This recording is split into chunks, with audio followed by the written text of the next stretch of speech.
All right, we are live. This is 3Gen, as you know, because you tuned in to the 3Gen podcast. I'm Joe McCarthy, also called Mojo. My 3Gen teammates are here with me. That's John Wyrau, tuning in from Michigan, and Rick Olson, both of our mentor and associate, tuning in from, I guess he's down in Texarkana, Arkansas today. So I'm going to let each of them introduce themselves and then turn it over to Brad and our really special guest today. We are honored and privileged to have with us Aaron Reed, but we'll get to that in just a moment. So, John, greet the folks.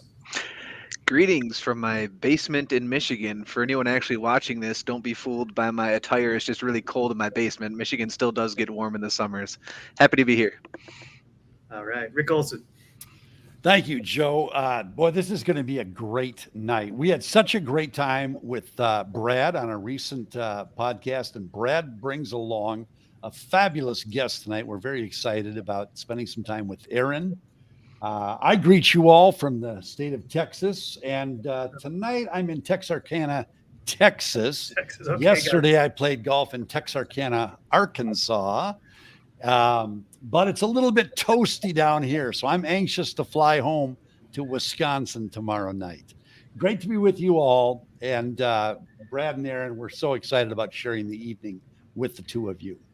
So, Brad, before you start and introduce Aaron, some people may not have tuned into the podcast, the wonderful podcast we had with you recently. So would you introduce yourself, let us know your position, and then lead us into a discussion with Aaron, please? Sure. I'm Brad Houle. I'm the CEO of CAHP Credit Union in Sacramento. We serve the entire state. We serve first responders throughout the entire state of California. And I've had the pleasure of working with Aaron Reed for close to a decade now. Aaron is such a great man. He's represented first responders and so many people throughout the United States for probably close to 50 years. Yeah. The CHP alone, the California Association of Highway Patrolmen, he's represented for almost 45 years. That was his first client. His second client was Cal Fire, and he's represented them faithfully for close to 44 years. He's just a great man. You talk about doing the right thing, you can't go wrong. That's Aaron Reed. And I'm honored to work with him, and I'm honored to be sitting here with you, sir. Well, it's my honor to work with such great people. Brad is the CEO of the credit union that I've known about for 44 years, almost 45 years. But they never registered on the Richter scale at all. I represent 99.5% of every uniformed officer, from the commissioner down to the newest cadet, and have for almost 45 years. And the credit union was there, but they weren't. They weren't until Brad Houle came around. He turned the credit union around. He has made that credit union into an organization that is so important now. We don't know how we could ever live without them. They have financial advice that they give their members, and our members need it. We know that. A lot of them are young. They don't know how to manage money. Their jobs are extremely stressful. We're over 1,000 CHP officers short right now. We have that many vacant positions we can't fill because it's very difficult to fill law enforcement. Who wants to be a police officer these days with the attitudes that many people have? How short are we in the state? In the state total, we're over 10,000 vacant positions. We can't recruit. And these are 6-digit jobs coming in the door, and with a great retirement and great benefits. And people don't want to do it. They don't want to do it. Because at any time, if they make the slightest mistake, they could lose their job, or they could even lose their freedom and go to prison. And there's a lot of people that want to put cops in prison. Okay, so you're on pins and needles. I mean, and everything you do now is probably going to be recorded on somebody's iPhone camera or the body camera. And by the way, we like body cameras because generally it's going to help the officer. So you represent more than just law enforcement. You represent. True. I happen to have a big firm. We have 9 lobbyists, registered lobbyists right now. We have, I don't know how many clients. I don't keep track that way. But it's a huge array, a broad array. It includes all the hospitals in California. It includes 3M Corporation, We've had them for 30 years. Comcast, Dun and Bradstreet. Countless. Yeah, it's a long list. It's a long list, but everybody knows that I probably more noted for the public safety just because they were there first. But what I love about Aaron, and just to add to the introduction, is what I truly love about Aaron is that everyone that he's partnered with is because he believes in what they do. He believes in the organization, and the best example of that was when you talked about your daughter when she had some issues early on, and you actually helped the Respiratory therapist. Yeah. We represent, most people don't know what respiratory therapists do, but since we've been in this COVID situation, they realize it's the respiratory therapists that run the ventilators. And if they make a mistake on a ventilator, guess what? You die. Yeah. So my daughter was going to have surgery when she's 18 months old, and now she's 42. So that long ago, they did not have a ventilator for her. So the respiratory therapist that I got to meet said, I will handbag her, which means that basically he put breaths in her body and let her exhale manually. They don't do that anymore. But then, and he said, we're not licensed. I said, really? How do you learn your job? He said, on the job. I said, so you bury your mistakes? So I set about to get them licensure and succeeded. It was a huge fight because there's a lot of, fighting over what we call turf in the medical world. The nurses felt that they shouldn't have certain functions that only nurses do. The physical therapist said, well, you can't do percussion on somebody's chest because that's physical therapy. And so we had to battle back against the nurses and physical therapists and others, and we got them licensed. And now there's over 30,000 of them in California. I mean, they're the second largest support group, second only to the nurses.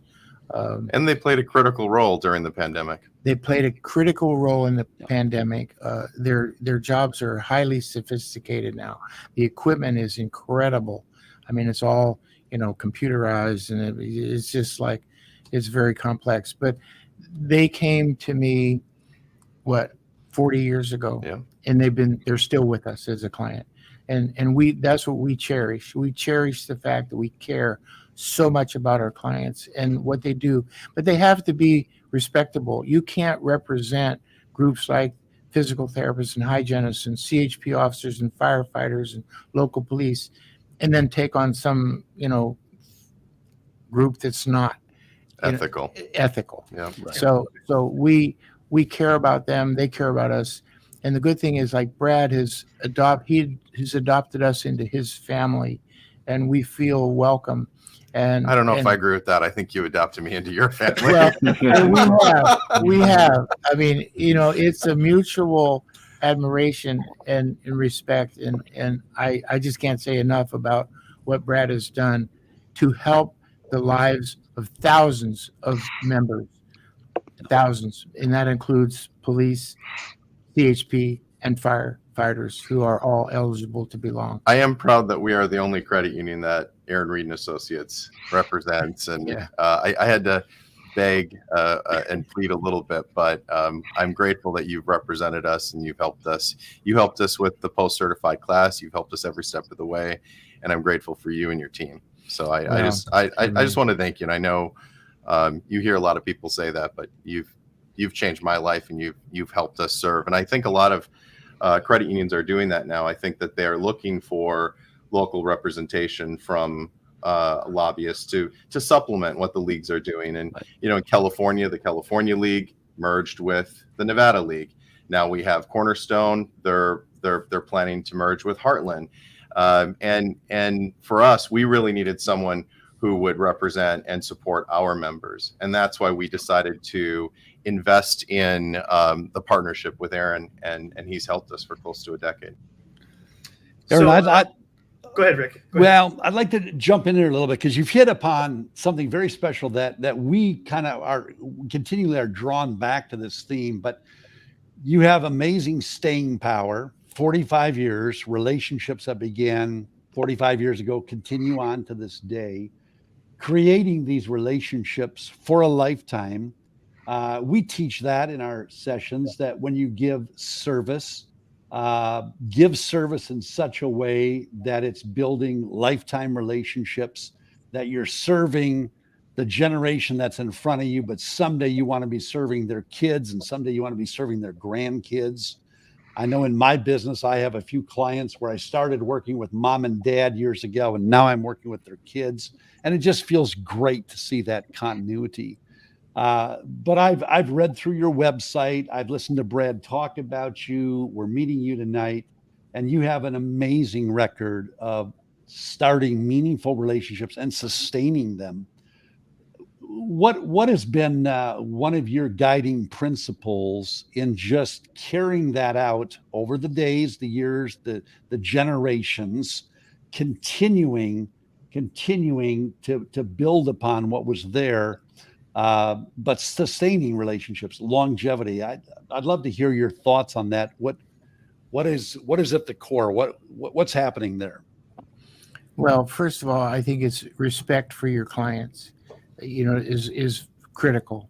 And if we didn't respect them, we wouldn't represent them. I've had to fire a few clients over the years just because we didn't really agree with what they were doing, but we thought it's best to just not represent them. But respect for our clients is number one. They make the policy, okay? They make the policy, whether it's a CHP issue or a Comcast issue or a 3M issue. They let us know what their thoughts and feelings are about certain pieces of legislation. They may like them, may support it, may oppose it. And that's their job, is to give us that policy guidance. And then our job is to carry it out. And so our job is not to tell them what to do. Their job is to tell us what to do. And we respect that. I even have a slogan I've used before. I said, it's the client's right to be wrong. I mean, Sure. Sometimes they may, I can't think of a single example, but I know in the past there might have been a case where they took an action and I said, oh, why'd they do that? But you know what? That's their right. Yeah. That's their right to be wrong. If it was once in a while on an endorsement, they'll go one way, and I think maybe they should have gone the other way. But it's their right to make that decision, and we honor that and respect that, and respect the fact that they've invited us into their home, that they made us a part of their family, and we cherish that relationship and nurture it every time we can, all the time. So I think that's at the heart of it. And we love our clients. I mean, if we didn't, we wouldn't represent them. I'm not in this for the money. I mean, I don't have to work if I didn't want to, but I do, because I get to work with people like Brad Hool. That makes it worth it to me. Every day I'm grateful. It's great. Hey, Brad and Aaron in particular, for the segment of our audience that doesn't really have a grasp on what a lobbyist does and what you do specifically in your firm, can you sort of paint the picture for the commoner like me, what a lobbyist does, and how does that serve your clients when it comes to what you do? Well, in the California is a full-time legislature, meaning basically they're not allowed to have another job. This is their only job, and they work at it full-time, year-round. We have 2-year sessions, and in a session they introduce maybe 3,000 to 4,000 bills. It's astronomical. We're the largest state in the union, 40 million people, or maybe just shy of that. The largest economy of any state in the nation. We're the 5th or 6th largest economy in the world. We have a budget surplus this year of $97 billion. That's more than most other states have as their budget, and that's the amount of our surplus. And our budget is $300 billion and a $97 billion surplus.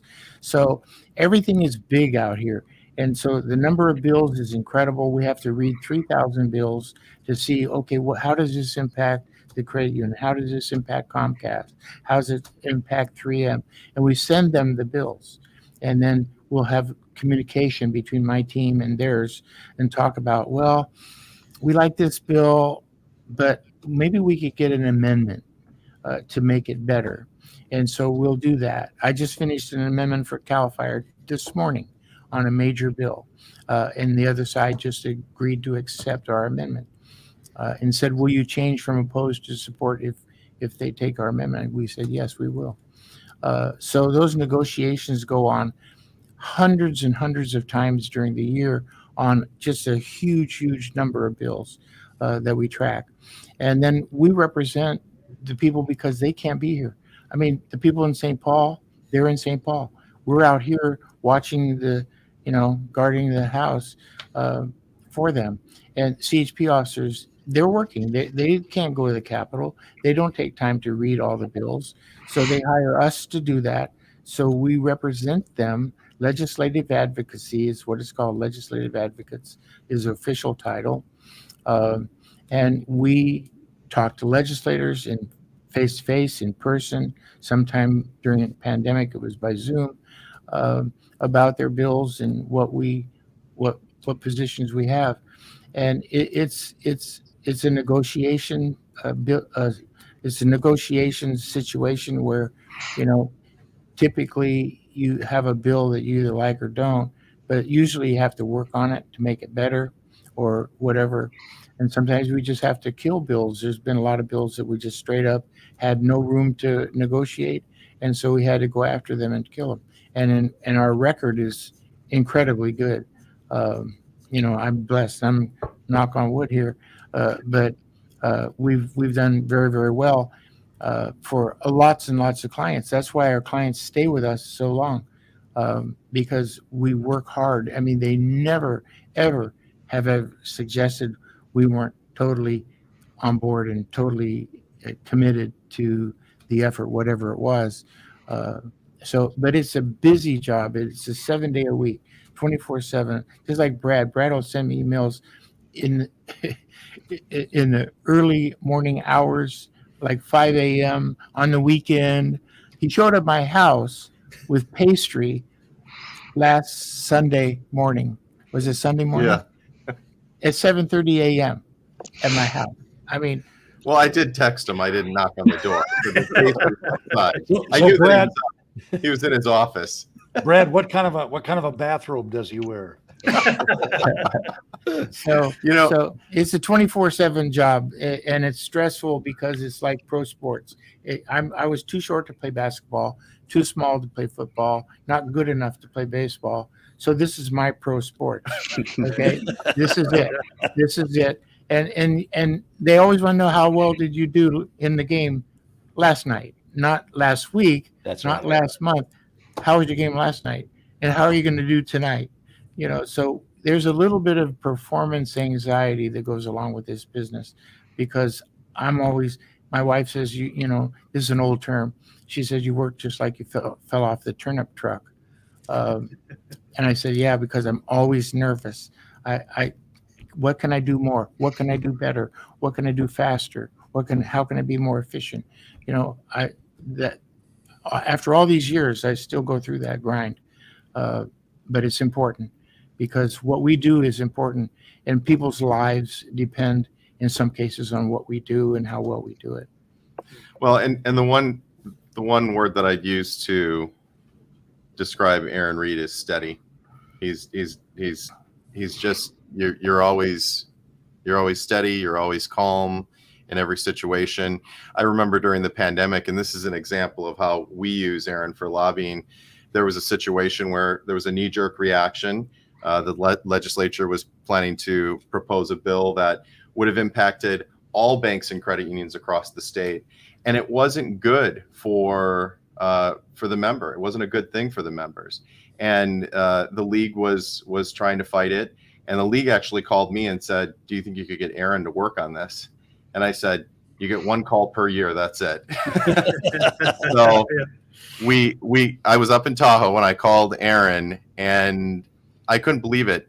You conferenced the senator in, and we talked about it over the phone, and we said, this is how this will negatively impact consumers, because you're basically going to force everyone to move those payments to the end of the loan, and not everyone needs to do that. right? Just because everyone can get a free lunch right now doesn't mean they should take it, right? So Aaron was instrumental in helping banks, credit unions, the Credit Union League, I mean, everyone, by just connecting us, and we were able to hold that conversation so that, you know, she was able to understand how that would impact everyone. And I was honored to be a part of that. Wow. Well, Aaron, based on the way you described that job, it doesn't sound very appealing. So I got to ask you, with the 24/7 grind that you just described, what got you into the lobbying arena to begin with? What was the path that brought you to where you are? Well, that's a good question. When I was getting my MBA back in the 60s, actually pretty rare to see MBAs in the 60s. I got an MBA, and I had every major corporation in the country came to the campus recruiting, and I had job offers from several national corporations. And I got to know the professors because when I was doing my MBA, I did some student teaching, and I'd graded some papers for the professors, and they were complaining about things. And I said, "Why don't you do something about it?" And they said, "No, and then nobody will help us." I said, "Well, I'll help you." So I knew what their grievances were, what they wanted. I went to see the president of the campus, and the president says, "Hey, I support the faculty. This is not me." And he said, "It's the trustees." And we have a board of trustees for the CSU system, California State University system, board of trustees in Long Beach. So I went to Long Beach and I meet with some of the trustees. And they said, "It's not us, it's the legislature." I said, "You're kidding." So I go back to Sacramento where the legislature is because it's the state capital. I wander the halls of the Capitol and I don't know what I'm doing. I mean, I'm an aggressive, never take no for an answer kind of guy. So I was wandering around and finally some guy said, "Kid, you need some help. There's this big association. They have 200,000 members. You need to go talk to them and see if they can help." And they were right across the street. So I went over there. They offered me a job on the spot. And I said, "I am not looking for a job. I'm just trying to help my faculty buddies." And they said, "No, we want to hire you." I said, "Look, I already have 8 job offers. I'm not looking for a job." And besides, they were offering less money than the corporations were by like $100 a month. It was back in the 60s was, yeah, this is like 1968. So, I mean, but long story short, I took the job and started lobbying. Next thing I knew, I was involved. I was in the legislature. They said, "Kid, this is where you belong." I became the assistant chief lobbyist in short order for this group. And I worked on an only override of Ronald Reagan when he was our governor. He was our governor 8 years. I worked on the only override of Ronald Reagan that was successful. And I also overrode Jerry Brown. So I'm the only living lobbyist, period, ever to override 2 governors. And so I got bit by the bug pretty early. The override, by the way, of Reagan was on the closure of our mental hospitals because he wanted to close them because there was, quote, going to be local care. There was no local care. There's no local care today. That's Right. why we have so many homeless. Those homeless, half of them are mentally ill. And we don't have hospitals. We have no place to put them. And so they're on the street, and it's a shame because they need care. They need treatment. They need health care. They need to have food and be a safe place to sleep. But that doesn't happen. But that was what got me started in Reagan's first term as governor of California. And I started my own business in 1978, left the association, and it's just been, increased work for 44 years. But at this point, I have a big team. I want to give a shout out to my team. They're all really superb. I have about 300 years of experience on my lobby team, and they are they're the best. They're the best. I mean, I just can't say enough about them. And I know that they all love Brad, and they love the credit union, every one of them. And Brad has reached out and worked with a number of them on the team. Probably, and it's a family here. It's Yeah. you've created a family, Aaron. Yeah, no, it is. Thank you for that, and I'm proud of that. That we are a family. We're friends. We're friends, and friends first. And we respect each other. We treat each other really well. We've never had any fights or arguments at all. And I mean, I have a large team of lobbyists with 9 lobbyists and a large support staff beyond that.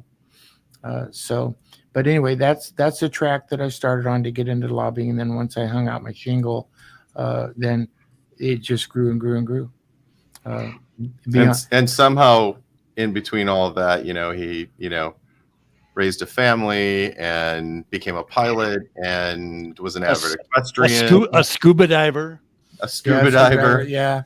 Actually became a pilot before I became a lobbyist. I was a pilot at 18. Aaron was telling us the story of a flight that he took to Cabo San Lucas, and he said, I really enjoyed flying down there. He said, I enjoyed just taking my time. And I said, well, what was that like? He said, well, you stop along the way and you check in, and then you stop for gas again, and then you land. And he said, it took a little longer than we had expected, and it was dark when we landed. Yeah. Can you tell him that story about what you encountered when you landed?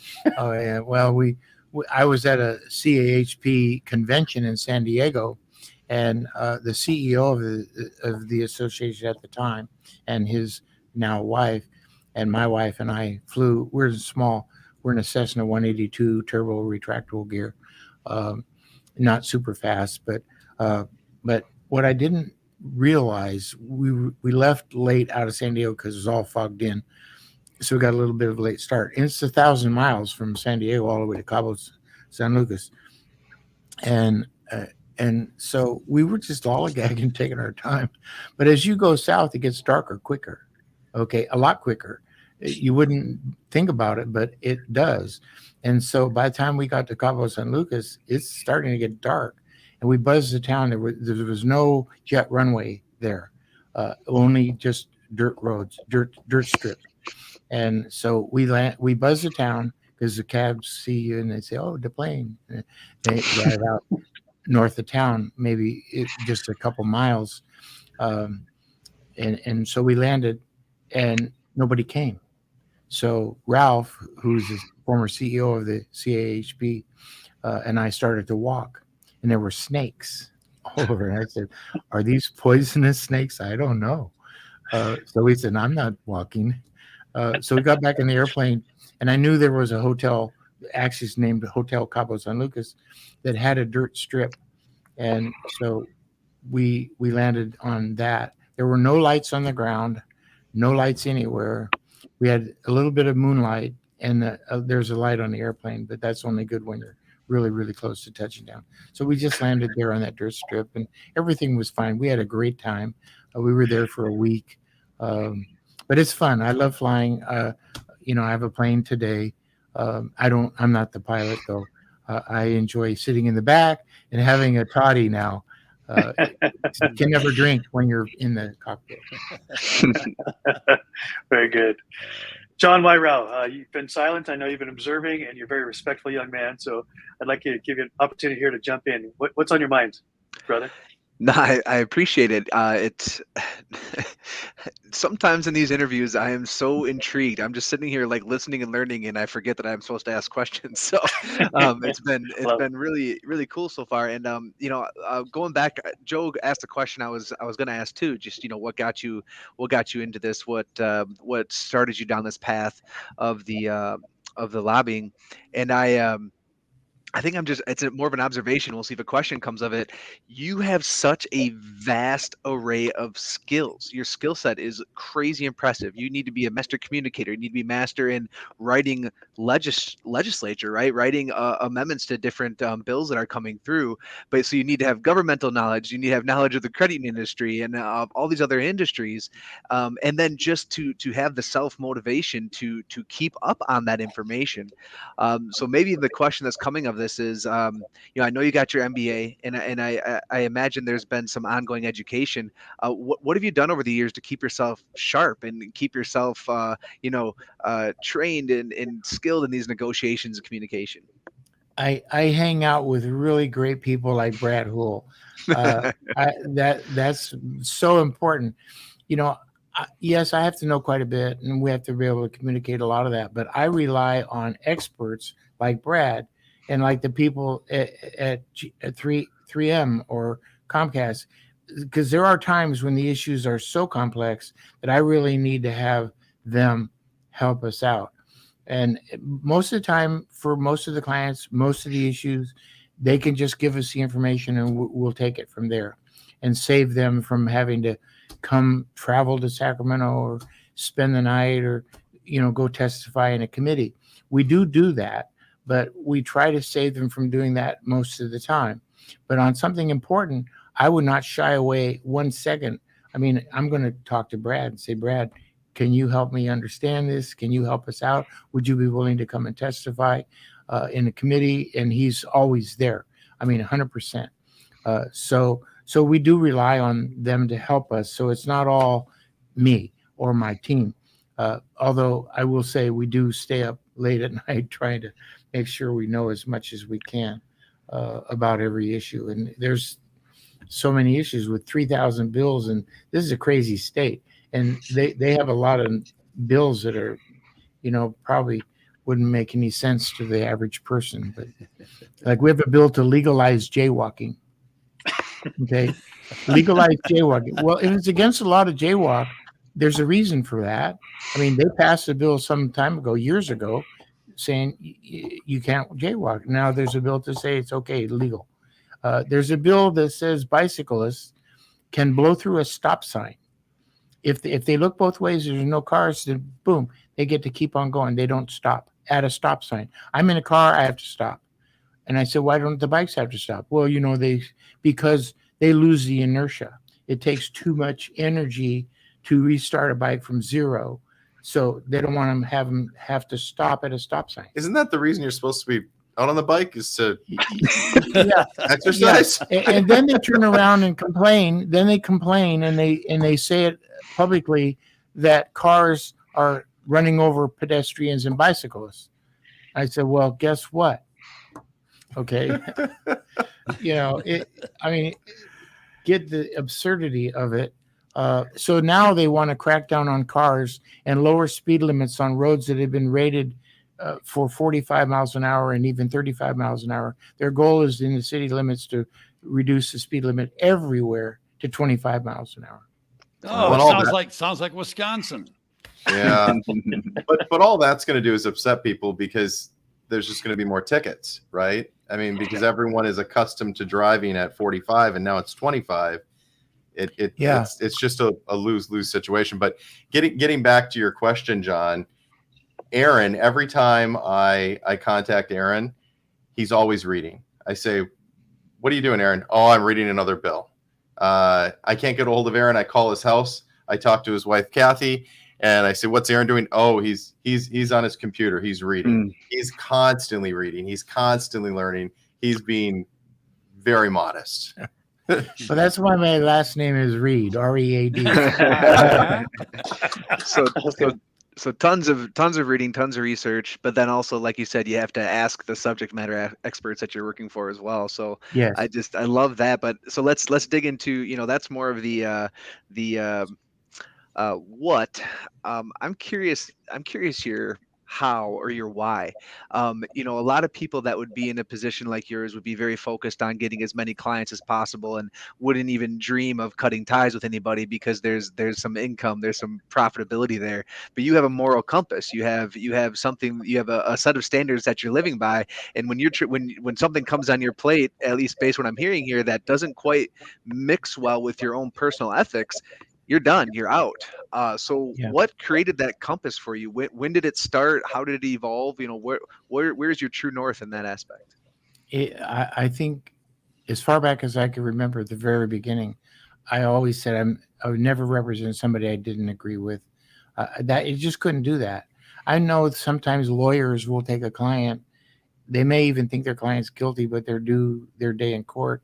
I just don't want to do it. I've had clients that we had a client that wanted to hire us because they were it was in Mexico in the Gulf and had to do with the whales and saving the whales, and they didn't want.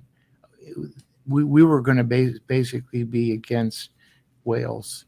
And I said, I love whales. I go to Maui. I go to Maui in February to watch the whales migrate from Alaska all the way to Maui. 3,000 miles they swim without a compass, and they get there. I don't know how they do it. So you can't lobby against them. No, I said, there's no way I'm going to do that. Then we had. I guess I'm going to just say this. We had a group of owners of these strip clubs out just east of Sacramento and Rancho Cordova. And they owned the strip clubs, and they were concerned that when Rancho Cordova incorporated as a city, they were going to put them out of business. So they wanted to hire us. And these are new dancers. I said, no, I didn't want anything to do it. Two of my lobbyists went out there and went in and met the people. And I guess they even went inside to see the girls. Because the boss said, we want you to see what we do. And so they came back and said, well, we can do this. And I said, really? I said, you go home and ask your wife if this is okay. And if they approve it, let me know. And they said, well, look at it this way. We're freedom fighters. We're going to help them stay in business and keep their jobs. And I said, well, how's it going to look to the law enforcement officers that we represent? How's it going to look to the outside world, let alone your wife? I love that. Go home to your wife and ask them. Yeah. So I love that about you. We decided that would not be a good idea for us to represent the strippers. So we didn't. Yeah. And you've done that with countless clients. There's clients there are clients that I know you've dropped, and I'm amazed at that. I'm just glad he hasn't dropped me yet. So hey, I'd like to circle back to sports for just a minute. Maybe the football thing didn't work out, maybe the basketball thing, the baseball thing didn't really work out for you. But as you're talking, I'm thinking about Jim McKay and the thrill of victory and the agony of defeat. It's one of the things that you get in sports. You get the thrill of victory, and you get the agony of defeat. So maybe you weren't on the athletic field doing all these things, but you've had some tremendous thrills of victory over the years. Yeah, Rick, you are so on point. I mean, that's what keeps me going. Yeah, those victories, the gratification that the client and I get and my team. I mean, it's wonderful. It's wonderful, and we've been in some big, huge fights. Most of the big fights in California, we are often invited to get in. Yeah. And me, I love a fight, so I don't hesitate to get in. But no, the thrill of victory is something we do experience a lot, and that keeps me going. Absolutely. And just from what you're describing, the agony of defeat is not something you're experiencing too often, and that's great too. So. Yeah. Amen. Yeah. So I'd like to dig a little deeper on that. There is victory for victory's sake, where you get, the gratification that I won, but that's not necessarily the victory I hear you talking about. And I'd like to dig a little deeper. When you win, you're winning not just for your company and for your bottom line, you're winning for the clients that you represent. And right. I would like to hear from your words, is the gratification of winning enough to keep you in, or is it because of what that represents? And can you describe that in your own words? Well, we certainly feel, gratification on wins, but it is for the client. I mean, because after all, that's what it was about. Whichever client it was, they've all had huge issues over the years. Thank God they're not all at the same time. But it's it's more for the client that we want to win. Uh, so, but even if we didn't, I mean, we feel bad, but I tell you, we've been, again, I'm not on wood here, but we've got a great record. I mean, that's why the clients have stayed. If we had a losing record, guess what? They wouldn't Right. stick Right. They wouldn't So stick true. around. And I can count over half of them been here decades. 2/3 of them been here decades. Yeah. Some 4 decades. I mean, I don't know of another firm that has that kind of longevity with their clients. But anyway, so it's what we do. It's what we do. I always say that I'm old enough to remember Paladin, have gun will travel. Yes. You remember that one? I'm with you. Have gun will travel. Well, Yes. that's us. I mean, we're Yes. gunslingers, and we go out and shoot them up, and hopefully we win, and we do. I just have to interject here that you must be doing something right if Quentin Tarantino would name one of his movies after you, Kill Bill, right? Yeah. Kill Bill. There you go. And we've been doing a lot of that lately. So Aaron, how many employees do you have at your organization? 17. 17, and you started as you started your own business back in the 70s, you said, right? Back in 1978. 78, yeah.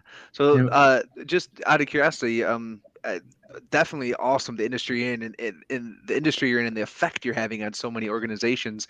But let's talk about you as a business owner. How has it been growing? How has it been, what are your views on effective leadership and helping to groom those underneath you to I'm assuming maybe continue the business on as you maybe get less and less involved? Mm-hmm. Yeah.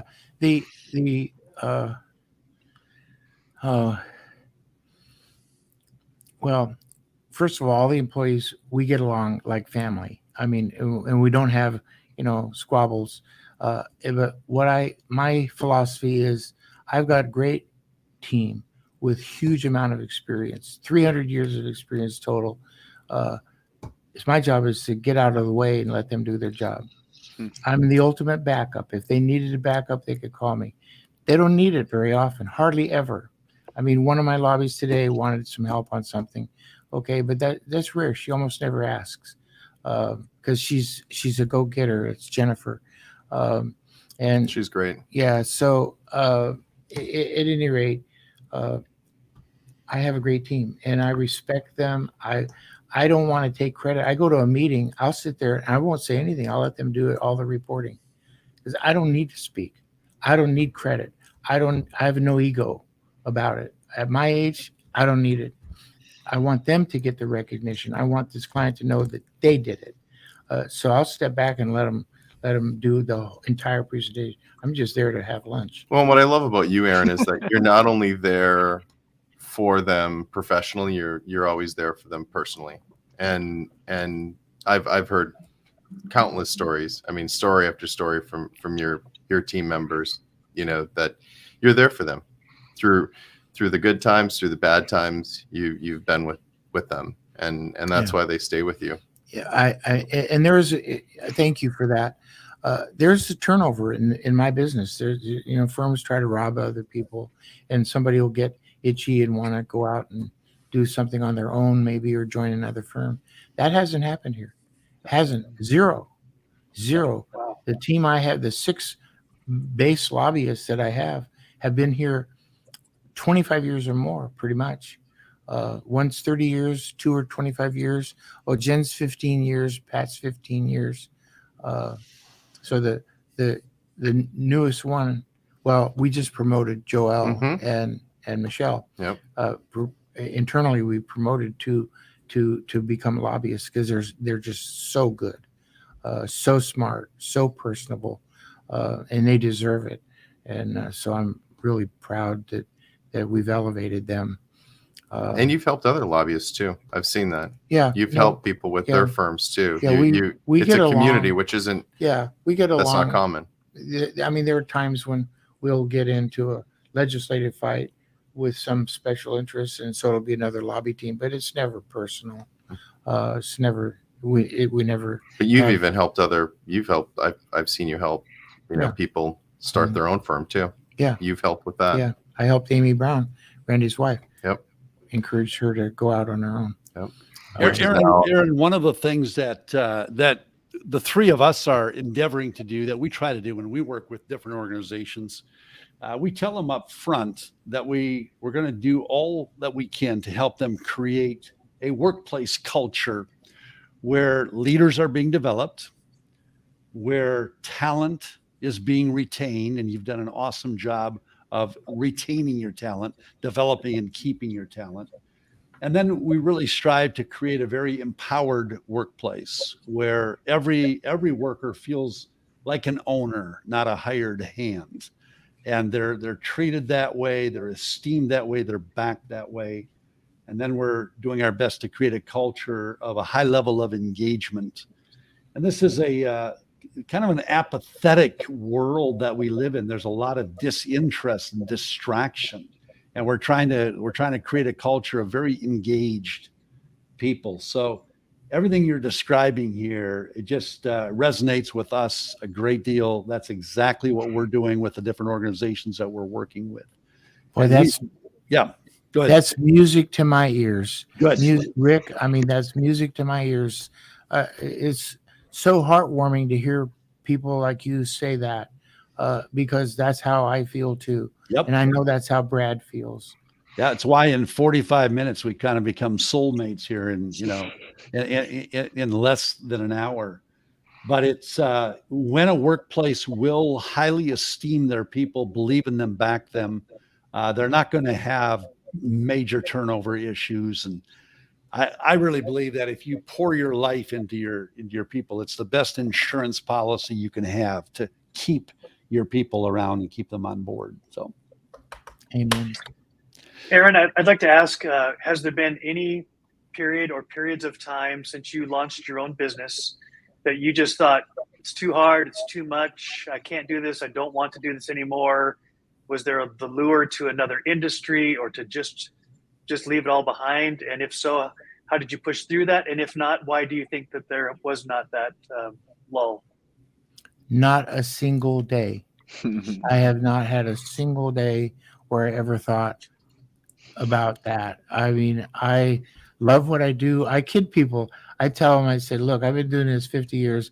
I said, I'm just now learning how to do it. So I think I'll keep doing it for a little while. you bet. Awesome. That is awesome. Yeah. Love what I do. So the team that's interviewing you today, Aaron and Brad, is 3Gen, the number 3, and GEN, which stands for generations. That's all because we represent 3 different generations in the workforce, and we all have a unique perspective on what does it mean to be an employee at this particular age and stage of our lives. And so as a CEO, as an owner who has really created a thriving workplace and doing all the things that we preach, if you don't mind, each one of us is going to take a turn asking you a question from the perspective of our generation to get your perspective as a CEO. So John, as a millennial, would you pose a question to Aaron from the millennial perspective? Yeah, as always, I'm going to share some observations and see if a question comes out of it all. I think from the younger generation, right? There's all this information out there that we're looking for purpose, right? We want purpose in what we do. We want to have a mission. We're almost a little bit more concerned about the intrinsic motivators than the extrinsic ones. And what you're doing is so cool. There are things out there that need change, or whether it's changing a bill or whether it's killing a bill. There are things out there that you have direct impact on, and I feel like there's so many people of my generation and even the Gen Zers younger that are just looking for, I want this job that has a mission that really can do something for our country. The whole country is screaming for change right now, and you're having a direct impact on organizations such as Brad's organization that is doing so much good, and you're helping these industries have an impact. And I suppose my question then is, what message do you have for younger generations, millennials, and what they can do to truly have an impact? It might not just be in the industry that you're working in, but how can we keep ourselves motivated so that if we find ourselves in a position that maybe doesn't feel like it has tons of meaning, how do we carry on? How do we find that purpose? How do we find that ethical compass that you have? Well, that's part of my job. I have millennials who work for me. I just promoted a millennial to become a lobbyist. Uh, you have to recognize their talent. You have to recognize what they want. You have to ask questions and listen and hear them. Their needs are different than the next generation and the generation after that. So we care about all of our employees. They're all different. The one thing that's different, Brad has the same thing. All your employees are different. I mean, Jill and Danny and all his staff, they're all different and they're different ages. And so Brad has the same situation I do, where we just have to be good managers, and that means listening to your employees. It means trying to meet their expectations, because otherwise they'll leave. Millennials will noted to job change and jump from job to job because they're searching. My job is to find out what are they searching for and how can I meet that. And I think we do that here. We challenge the employees. We cherish the employees. We give them credit for the work they do, a job well done. And we celebrate together. We have lunches here in the office. Brad has taught me that. You go to his office and he's doing lunches for his staff. You go out in their kitchen, they got food everywhere, fruit. I mean, Brad takes such good care of all of his employees. It's incredible. I want to go to work for the credit union. Just for the food, right? Yeah, just that. I mean, If you feed them, they will come. yeah. And so nobody wants to leave his shop or mine. And that's our job as CEOs to make that, to create that environment. And you take the time to listen to them when they want to talk. It's not that you set up a meeting with them once a quarter to check in. Mm-mm. You do it when they're available. That's the one thing about Aaron Reed. You call him, he'll pick up. You text him, he'll respond immediately. It doesn't matter what time of day, what day of the week. It doesn't matter if he's in Sacramento, if he's in Hawaii. It doesn't matter where you're at, you pick up. And I think that's the key. I think too often as leaders, what we do is we say, okay, we're going to teach our management team to meet with our staff on a quarterly basis, right? We're going to do retention interviews. It doesn't work that way. When people want to talk to you, when they want to ask you a question, you have to be ready right then and there. Awesome. Thank you. Really. So I've made the point many times that generations aren't necessarily your age. It's merely your mentality. I'm right on the cusp between Gen X and Millennial in my mentality. My age would put me right in the Gen X generation. But I think what I see among my peers especially is got now decades of experience, but either reaching a glass ceiling or feeling like this itchiness that have I spent my life in something that matters, and if with whatever time I've got left, should I bail out of this particular industry that I've learned so much about because I don't feel like there's opportunities for advancement, or should I stick with it and hope and pray for an opportunity to grow or find other avenues outside of my job? But what advice as a CEO do you give to employees who are in the middle of their career and trying to figure out, is this really the best use of my life? And if not, what do I do about that at age 45 to 55? Well, we've promoted. Joelle came to work here 18 years ago as a receptionist. And then she moved to be a legislative assistant. Then you hired her mom as the receptionist. Then I hired her mother as a receptionist. And then I made her my personal assistant, because, I mean, we have, all the lobbyists have support staff. We have big support staff. And she was my assistant. And I'll tell you, every single person in this office would tell you this woman has more talent than I've seen in any employee ever. She's brilliant. I mean, she's personable. She's funny. She's never had a bad day. Never. Not in 18 years. I think she learned that from you. No, she didn't learn it from me. because I've had my days where I get grumpy, uh, but she never does, and she's the one I just promoted. I mean, she's a millennial, and she's going to do really really well. She never expected that, but somewhere along the line, some counselor in high school should have counseled that girl. She could have been anything she wanted to be, anything, and she would have done it well. But I'm going to make sure she will succeed as a lobbyist, and for the rest of her life, she'll be able to have employment that will be much more lucrative than being a legislative assistant, by far. And but everybody else here is happy where they are. I mean, Desi has all the fundraisers and stuff. She's just happy with her job. She loves what she does. She loves the assignment that she's got, and she took to it like a duck to water. So as long as I have employees happy with the work they're doing, I'm happy. The other thing that you do, Aaron, that Aaron does very, very well, and when Aaron says he has 6 lobbyists that have been with him for 25, 30 years, that's like having 6 orthopedic surgeons that have worked with you for that long. What you do well is if there's a change, you allow them to make that decision. So if there's a change in a lobbyist, you actually take their advice. As the owner, you could say, no, I want to continue to do this. I've heard you talk about situations where you've said, no, they feel we need to move to this new client, and this is why. And that's what you do so well, is you listen and you allow them to be a part of the change. Mm-hmm. You're not telling them how the change is going to occur. You're allowing them to make that decision for the company. Right. And that's empowerment. And I believe in that. I'm not I don't know everything, and I don't purport to be an expert in everything, but I have experts on my team, and I respect and cherish their experience, and I want the clients to know that, and I don't mind, just sitting there and letting them shine. And those are big decisions. Those are multi-billion-dollar companies. Yeah.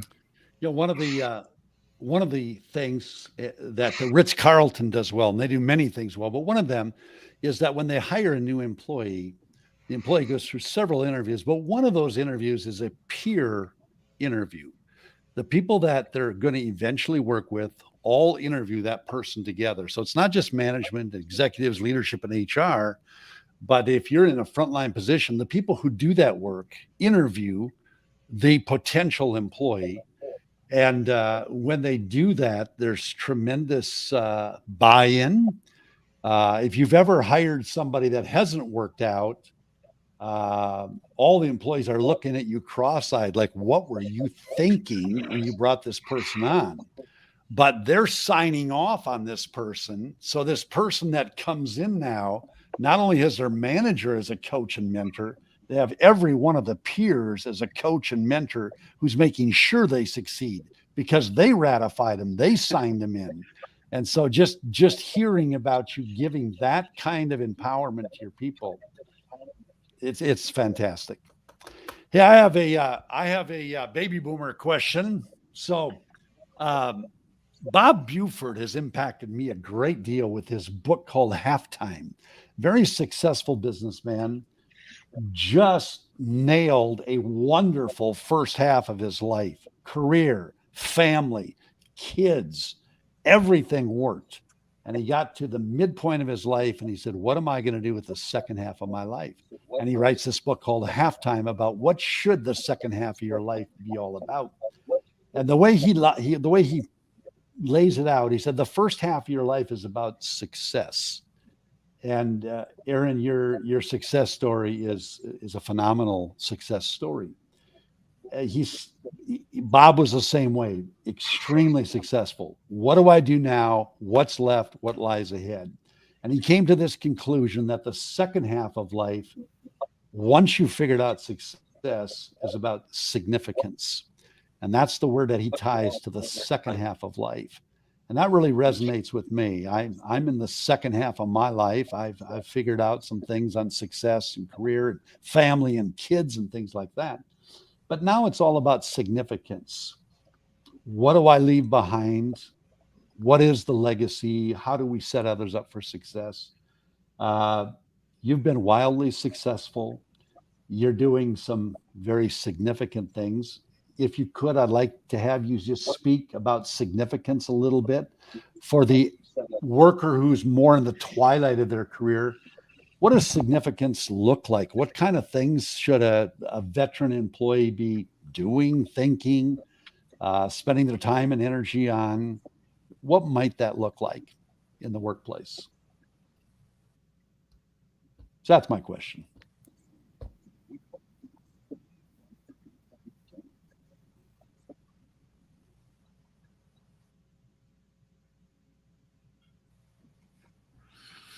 Well, significance is actually something that was all over the first half of my life and will remain there because significance is what we do. We're making a difference. I use the term MAD, M-A-D. We make a difference in people's lives. We make a difference in people's business. Dozens of bills over decades of work. So many, I couldn't even begin to go over all to the client. Significant for us. Significance was a major part of my first half. So it'll continue to be in the second half.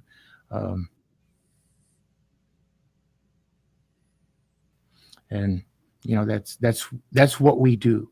I mean, because that's the goal of our whole business is to make a difference for people. And I know we have.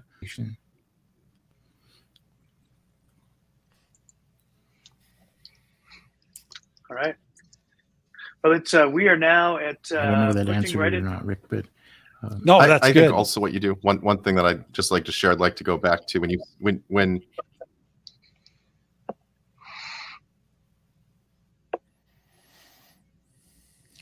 Can you hear us? Having a little bit of technical difficulties we're here. frozen. Breaking up a Can you bit. hear us? Yeah, Now, yes. It's coming in and out, Brad, from your end.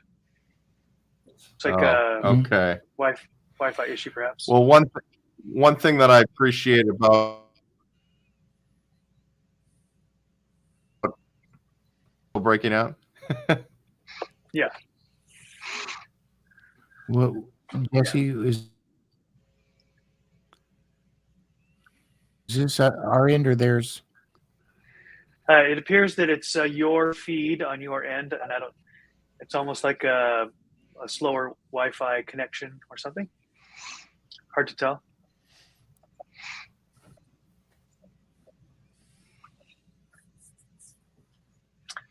In case we can't solve this particular issue, I do want to officially say thank you very much for your time. He's looking at it right now.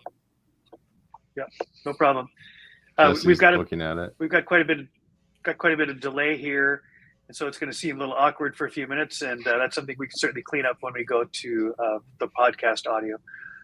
But for those who are tuning in, and we lost him. Okay, so all good. What